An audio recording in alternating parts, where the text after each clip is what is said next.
Hola, buenas.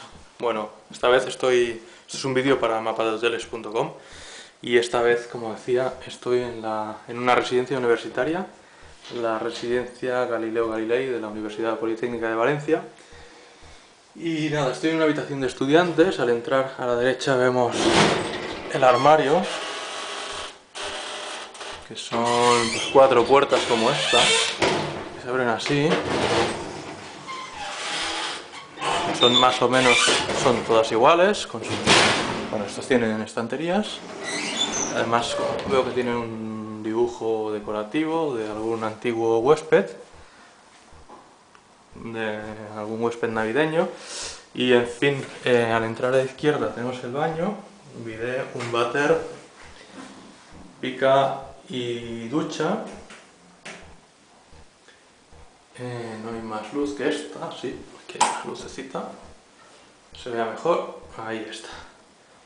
Ducha. Y en fin, seguimos. Entonces, la habitación son 2 camas, una y otra, una a cada lado. Cada una de ellas tiene sus estanterías y luego en esta zona de aquí pues hay 2 escritorios para trabajar. Por tanto, esto es una habitación doble. Aquí veo que hay otra luz y otra luz. Bien, bien. Y nada, pues del otro lado. Y lo que voy a hacer es apagar un poco las luces, porque voy a salir fuera. Tampoco se trata de andar aquí llamando la atención. Bueno, tiene un balconcito, como veis. Cada una de las habitaciones tiene balcón. Esto está en interior. Y nada, estas son habitaciones de otros estudiantes.